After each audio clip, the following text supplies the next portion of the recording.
Now,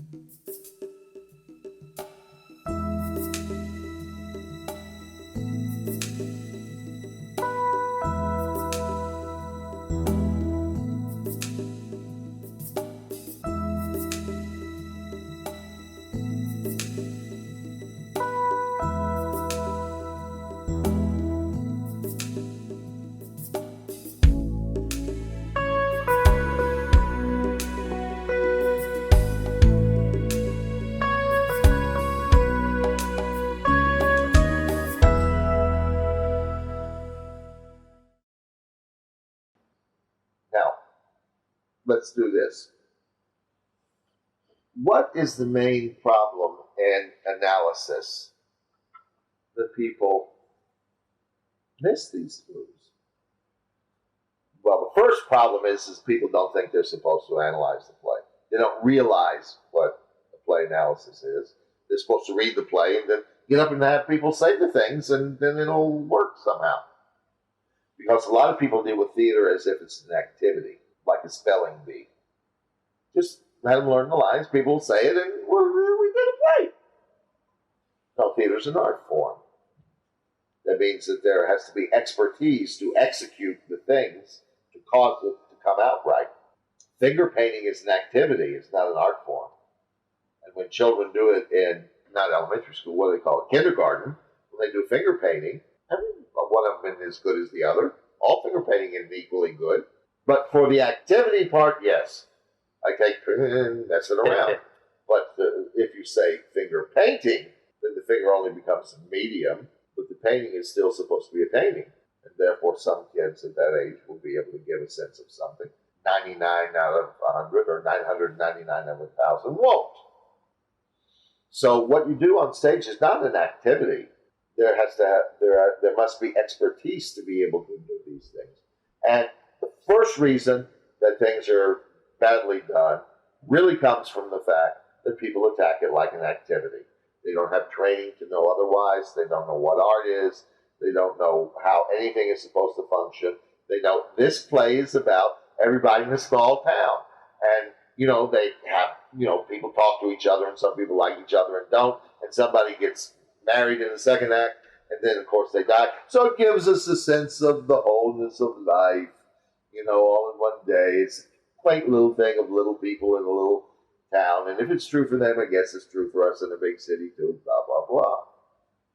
They have only a generalized attitude about the whole process. Now, people who are educated into knowing how to do things in the arts start to pay attention to the differences that different things provide. For instance, those are the collected Van Gogh's letters to his brother Theo. Life of writing to his brother about his painting and how it was going and other things like that. His brother was supportive of him. There are letters where he asked his brother, please, when you have a little extra, send me money. I have to get a particular blue pigment that I can't paint this painting until I have that pigment. In other words, he recognizes that to paint it with any other color pigment is not going to give the quality that only that color that he doesn't have the pigment for and can't afford because he has no money would provide. That's somebody who's an artist. He knows every little element. He knows the difference in the blue pigment he has and the impression he wants that can't be obtained with the blue pigment that he has. Now, once somebody starts to have some education into the arts and recognize that when they take on this responsibility, it's not just an activity, it's demands. I have to be able to do certain things, I have to be able to know certain things, one of which is to analyze the play. Now, with that, that's the second group of people. But they have, quite often, they make one huge mistake. The people that analyze, you mean? The first people don't know from... Right. Second people know they're supposed to analyze, but they make a great mistake when they think they're supposed to be analyzing. Is that the one where they think there's more than one way to analyze a play? Well, that comes actually, that's almost more a stupidity of the first group. So then the second group, you're assuming that they know there's one analysis. Well, Correct that analysis. this play is about a literal reality. It's about something. It's not about whatever. Right. It's about something. And that something is a unity. It's a unique thing. It's a discrete thing. It's not 50 other things. Richard III is not about the danger of somebody being too ambitious. It's not what it's about. There's absolutely nothing in it that's about that. And that is a total misrepresentation of what the play is about. Richard III, you said is not about somebody being too ambitious. Right. It's not about. If he were only less ambitious, everything would. No, that's not what it's about at all. It's not about his ambition. Maybe that's a little bit what the Scottish play's about. That's true, but based on whose ambition? Hers. Yes, that's exactly right. And there, by the way, in that play, if you make him the one, you're not doing that play. There's a very ironic thing. Richard Burton was once asked, when he was young, he played all kinds of Shakespearean roles in the provinces and all that stuff. And he did them on Broadway, he did Hamlet on Broadway, and he's done other things in the West End and London and all that kind of stuff. So he played most of the major characters. They asked him if there was any character in Shakespeare he wasn't interested in playing. He said, Macbeth. He said, why? It's a man who just gets kicked around by a woman, does whatever she says. It's not about him. He's not the major character. And that, by the way, is the tragedy of Macbeth. His tragic flaw is that she wraps him around her little finger through sexuality. That's how she does it. So what is the mistake that the second group makes? Can you guess anything else? Does it have something to do with separation of being able to analyze the play and being able to put it on its feet? No. I'm not playing a guessing game. I just want you to think. Right. You're assuming that they're analyzing the play correctly, right? No, I'm assuming that they know a play has to be analyzed. Right.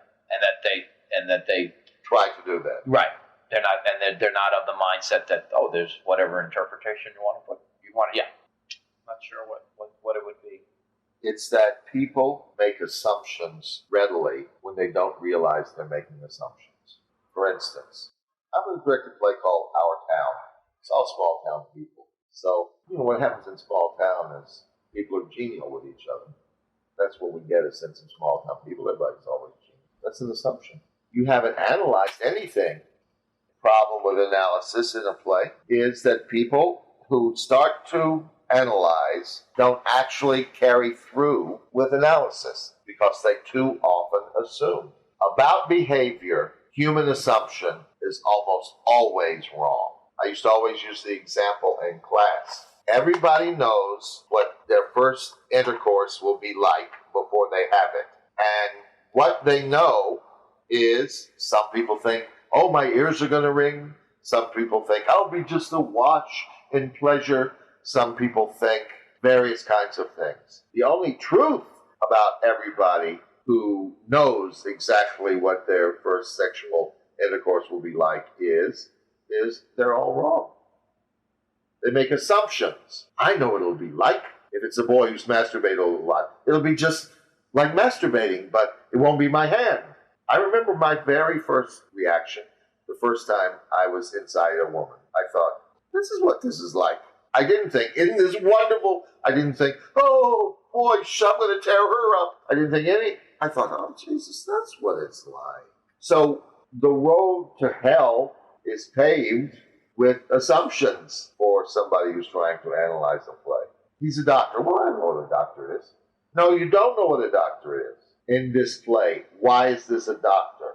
Why in this play is there a doctor rather than a pharmacist? Why do you need a pharmacist? The father. Why? I'm not saying we have to go through that now. Yeah, but you have to ask that question. Yeah, you can't assume. Why did Thorvaldr make this main character, George's father, a doctor? Right, rather than a pharmacist. A pharmacist, or a farmer, or the son wants to be a farmer. Right. Made the uncle the farmer. Right. Now, if you're a doctor and your son wants to be a farmer because your brother is a farmer, you don't want to be a doctor, what happens to the thing that men usually have of wanting their children to follow in their own footsteps? So if the father then talks about he's going to agricultural school in the play because I'm a genial person, there's no reality of the man who's a doctor and who has a son who's not following in his footsteps and not interested in following in his footsteps, and who is, on the other hand, following in my brother's footsteps for something. What does that mean to me? That father is not likely to say, oh, George is going to go to agricultural school. There's a nice little piece of Geno information. As he is to say, George, he's going to agricultural school, wants to be a farmer, different reality. Now, if you have that man doing that at that moment in the play, you have somebody that Thornton Wilder later can say, you can't do that. You can't be involved with your ego concern. You have to be involved with appreciating your son, going through his own life, making his own way, finding his own path. I have seen it negatively earlier on when the father said that. So now I recognize, gee, when the son is doing this, it should be appreciated. I've never known a parent in my whole life, or seen a parent on television, I don't mean in drama on television, I mean being interviewed in a documentary or anything else. I've never seen one in my whole life who genuinely, honestly said, my child is their own person. I'm just the conduit through which they came into the world. So I love them. I wish to support them. And when they do things that are not of me, it's okay, because they're not of me. They're only through me. There was a poet, I think Iranian, Persian at any rate, named Khalil Gibran, who in the 60s was the hot number. And he has a poem which deals with this. Your children are not your children. They come through you, but are not of you. You can't give them their life. They have a life of their own. But as the poem goes, he is stressing this lesson that you never see parents do. None of those parents now is behaving like the author of Our Town is encouraging people to behave, so that later on, when everybody is dead, there won't be all the recriminations of, I never really got to know my son. I didn't like it that he didn't want to be a doctor. It seemed he somehow was rejecting me. Why would he want to be with his old man once? If you're making somebody the editor of the paper, what's the editor of the paper? And how does that function in the play? If you're making somebody the leader of the choir, what does that mean? And then you also make him a drunkard. If you make somebody the deliverer of the milk, how does he behave in relation to that? What does that have to do with the play? If you make somebody a kid who had an injury, and now whenever it rains, he knows it's going to rain beforehand, because somehow his body picks up the change in temperature, change in barometric pressure, whatever it is, and it's obvious that it does pick that up because people ask him all the way through the play. A number of times, you think it'll rain today. That's not genial conversation. It's not, well, it was hot yesterday. Yeah, it sure was. That's not what it is. It's you, who we have learned now are actually perceptive to this. Is it going to rain today? I want to know. Because you know. Yeah. It's a different thing. And him. Well, I can tell you, it may have a little sprinkle, but we're not going to have a rain. There's his ego operating in that moment. Now he's the authority and gets to play the authority on the rain. And the authority on the rain, actually, from the author's point of view, is not appreciative of his authority. He's too busy being the authority to say, Jesus, isn't it remarkable that I can actually tell? I wonder if its barometric pressure changes. That may be what my injury picks up. Now, as we talked before in this particular play, because it's presentational and because we have someone who is starting off the play in a way that the author says he fulfills a certain function. What's the function of doing that presentationally first and having this person actually be a functionary rather than a character first? How does that help you? How does that function in the play to make an audience start to fit in your pocket? The quality of what he tells you seems to be informational. This is a little town called Rover's Corners, New Hampshire. Seems to be informational. That's the assumption that someone makes dealing with that character. He's telling them information about the town. But we know that nothing is just information. Right. So what is he doing? When you take that speech at the beginning apart, asking yourself, what is he doing? If he is indeed a person who lives in the town, who is he? What does he know?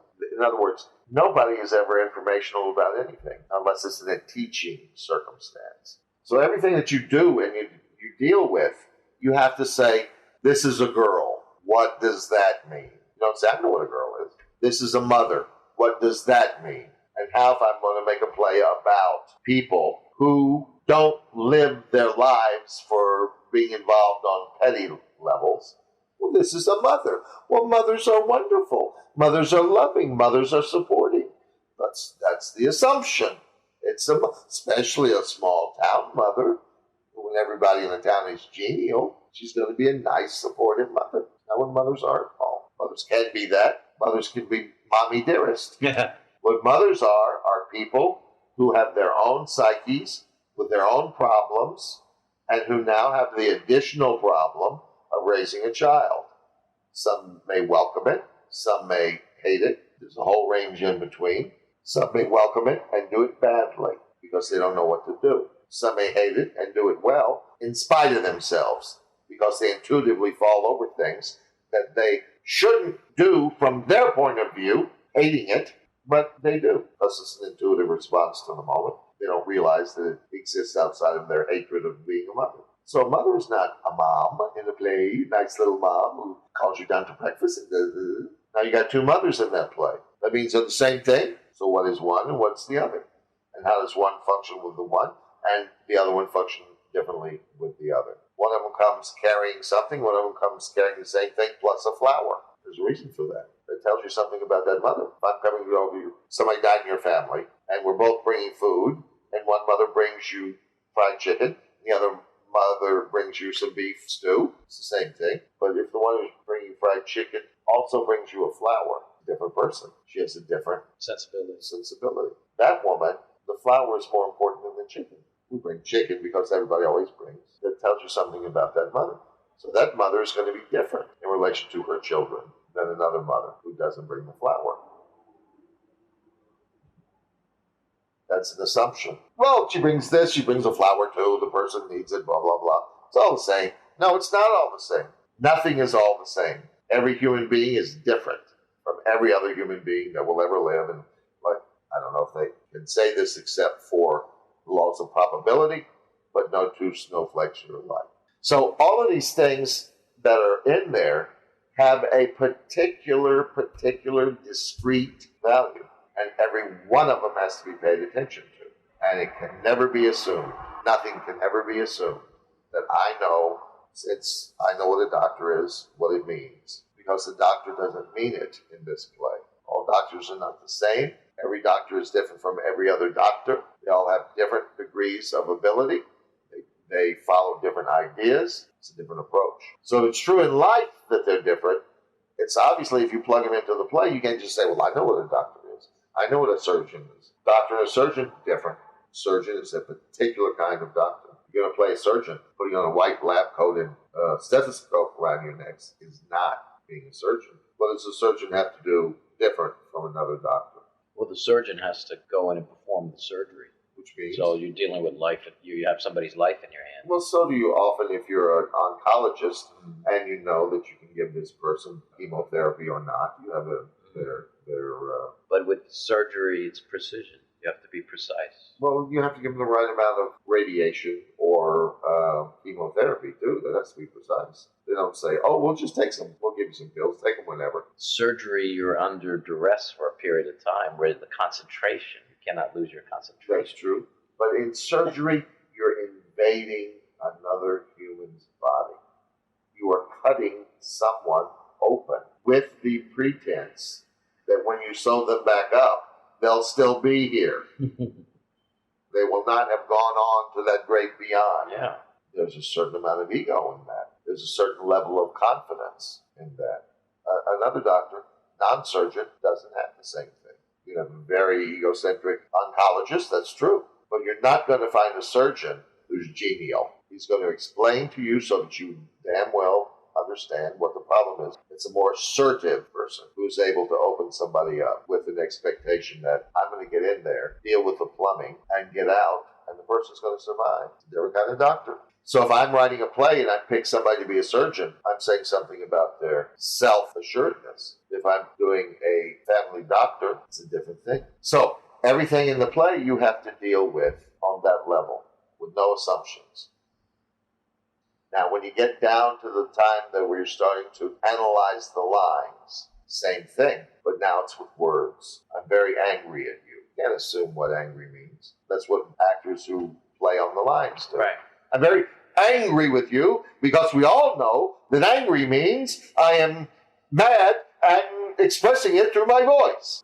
I'm angry. Every word doesn't mean just what a word means. You can't assume what a word means. You can't assume that if anybody says something, that's what they mean. And actually, in the acting class, I said if you want to take any presumption whatsoever, the presumption to take is whatever they say ain't what they mean. So now I have a man who one would presume is giving us information, and I presume that I understand what his words mean. We've talked before about the meaning of that opening and how he said the play's directed by Black and produced by the Festival of New York, whatever it is. Yeah.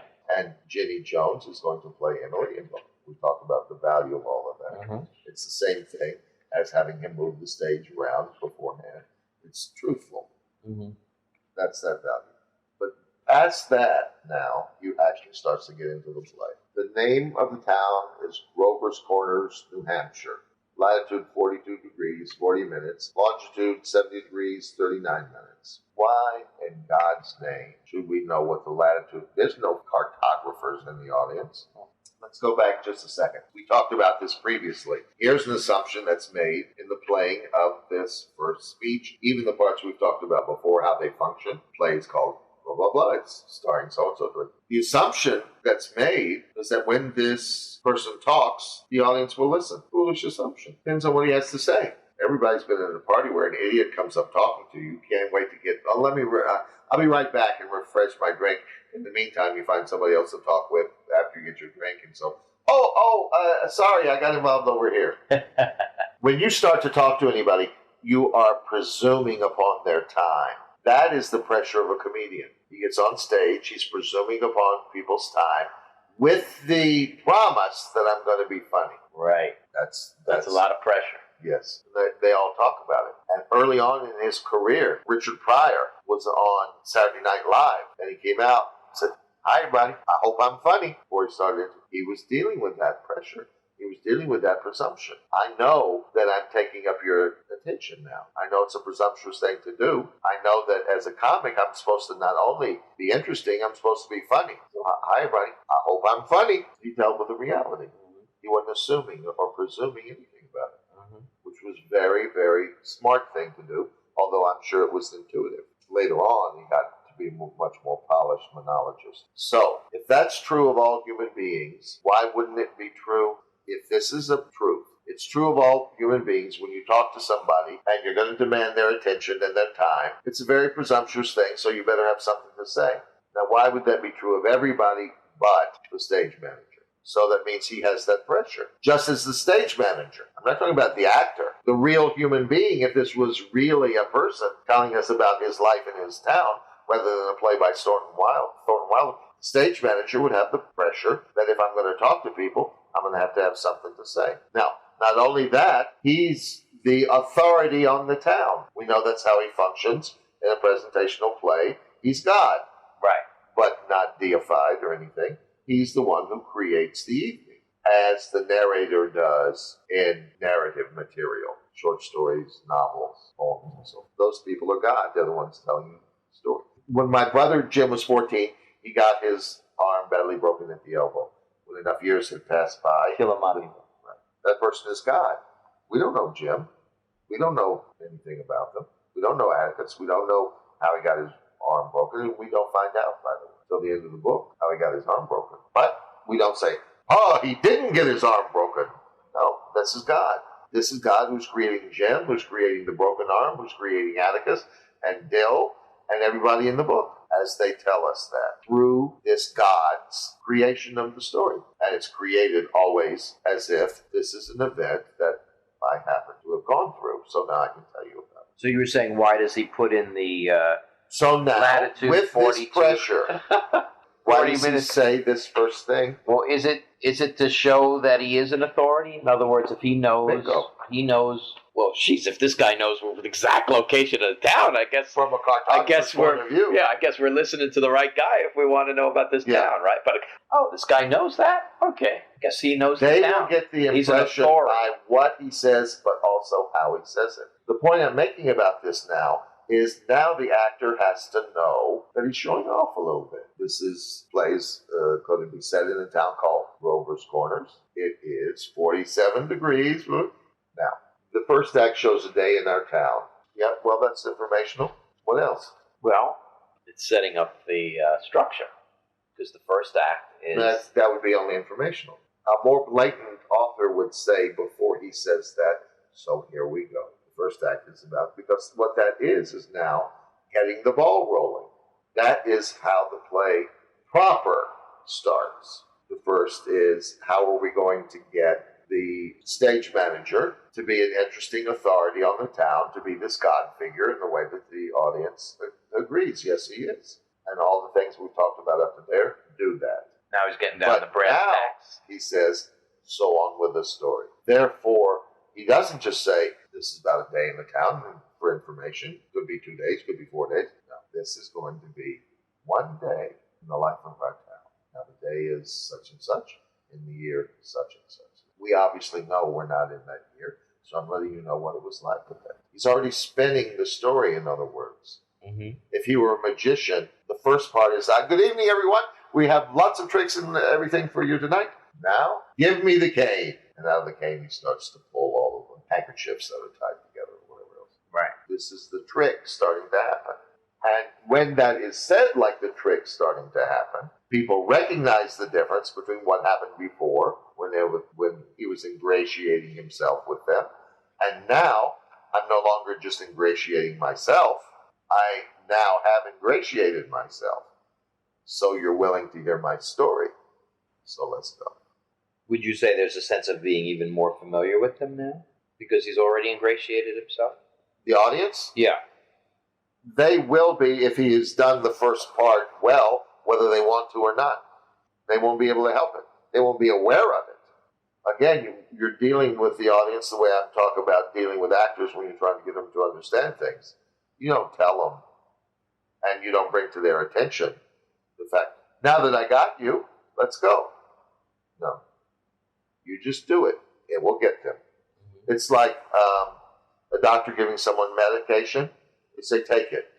I take it, but what do I do with it? You don't do anything with it. You just take the medicine. The medicine and your body do the things. You do the things, the audience comes along. They can't help it. If you do the things. If you don't do the things at the beginning you're supposed to do, then they don't come along. They won't say, okay, what now? Now what? When's next? But they will get, you don't have to say, okay, so now I'm beginning the story that I hope you all will see. You don't have to say that. That is what is in the manner of that line. The first act shows a day in our town. And not just any day. I'm going to set the time in history. And when I set the time in history, you'll understand it's not, that has a lot of implications. The values are different. Now, so now the first act shows a day in our town. It's not at all informational. That's the beginning of weaving of the spell. The day is such and such. That is not informational. That's to show you it's different from now. Mm-hmm. It's a different time from now. It's a more turn of the century time with turn of the century values. Mm-hmm. Now, the time is just before dawn. What difference does that make? Well, we know that it's still dark out. We know that it's very early. We know that most people are going to be in bed. We know that the people if he says it, yeah, those are all facts that have to do with dawn. Yeah.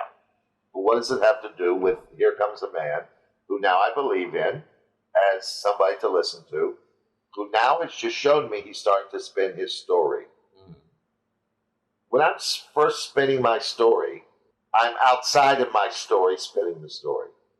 It was a day in 1812 when that's introducing you to the story, but not just verbally, not just informationally, in the way that I suggested.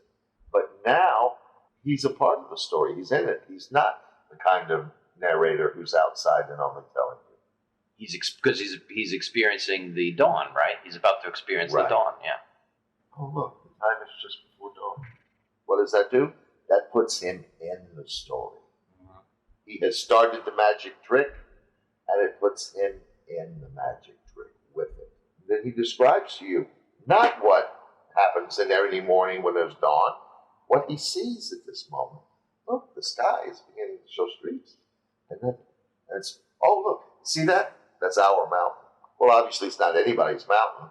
So when he says our mountain, that has the quality of, oh, look, you see that? That's part of us too.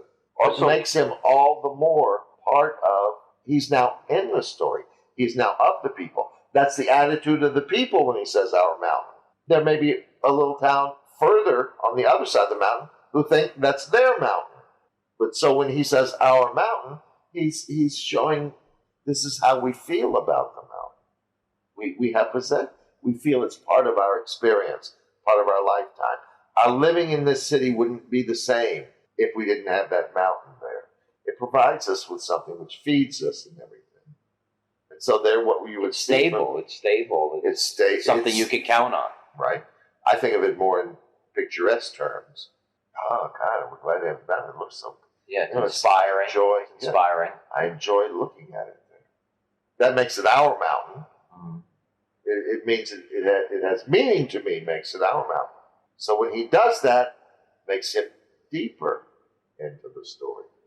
Makes him not only somebody who's experiencing the dawn, but feels about it the way the other people in town do about the mountain. Now he's sinking into the story, and we begin to believe him as an integral part of the story, not just somebody telling us a story, but living the story. Now, the sky's beginning to show some streaks of light over there behind our mountain.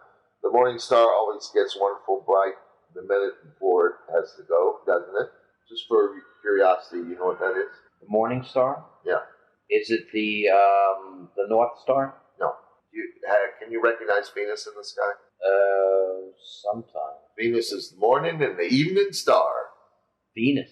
Yeah. It's not really a star, it's the planet. It's the planet, yeah. But if you go out in the afternoon, late afternoon, and you see the moon, crescent moon, and you see something in the sky. Near it. Not near, really, but in the same sky that's really bright. That's Venus. It's called the morning and evening star. So why does he say this with a doesn't it? With a what in it? Doesn't it? Oh, doesn't it? The morning stars. This says the morning star always gets wonderful bright the minute before it has to go. Doesn't it? Doesn't it? Okay, yeah. He stares at it for a moment and goes upstage. But I would say doesn't it would be in there to, again, accentuate this is a common experience, right? Doesn't it? Common between two.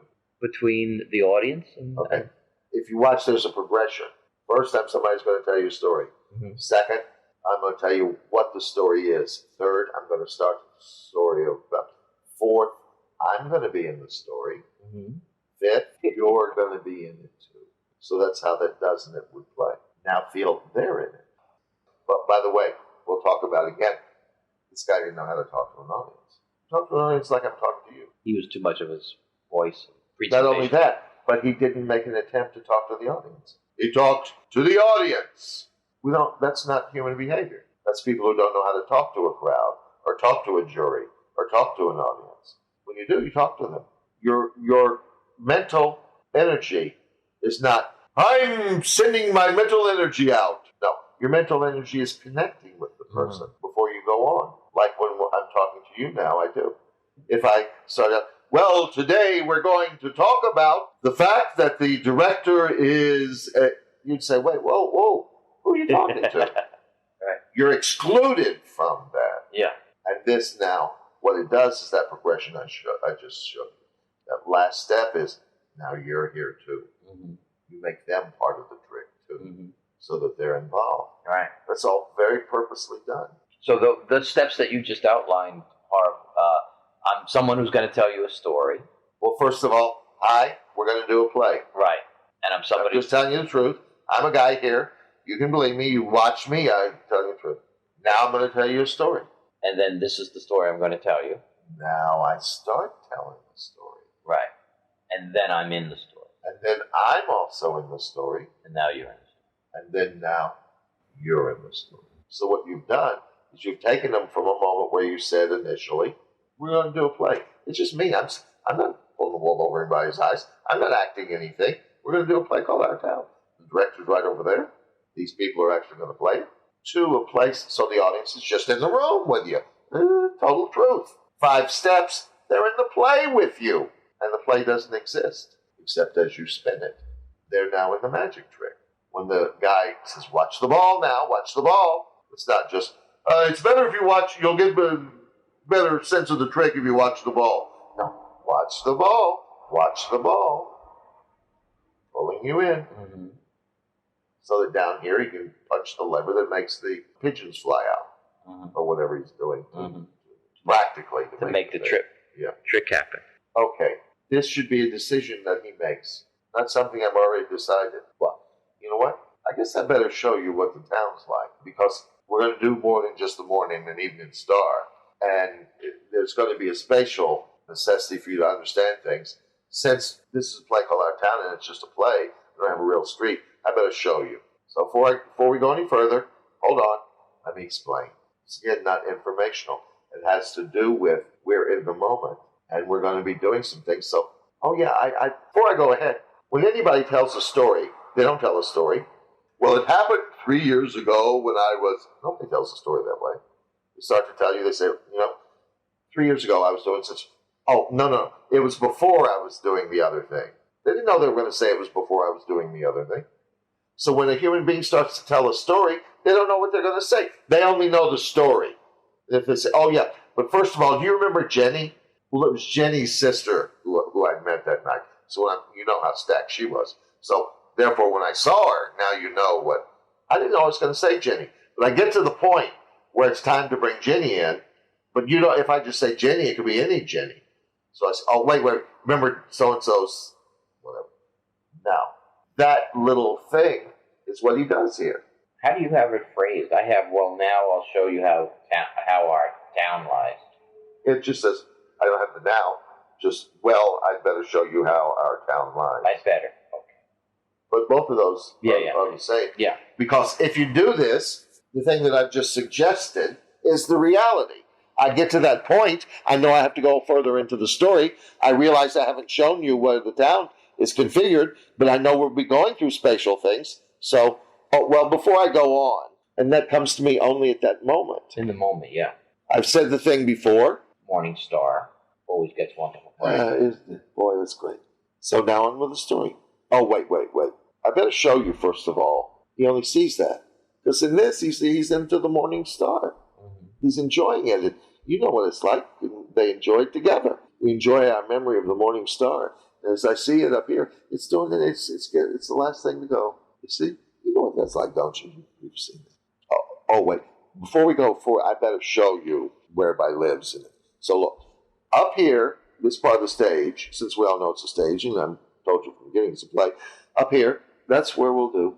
You know what I mean? Mm-hmm. So that whole thing is a moment where we see him think, we see him discover, we see him do something he didn't know he was going to do, but he sees the necessity to do, then does.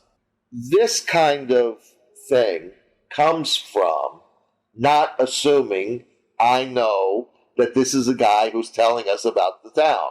Most people will make the assumption, of course, this is, it's exposition. He's telling about the town. No. If you assume that, there's no life in this whole first thing. Right. And you get to the point about the Evening Star, and they're not with you. They're still over there being talked to. Yeah. You haven't made those 5 steps because you made the assumption, this is the start of the play. The beginning of the play. Yeah, exactly. Right. Exactly. So let's get through this information as quickly as possible so we can start the play. Right. No, the play's already started. Yeah. And when the play's ready to start, they ain't ready to be in the play.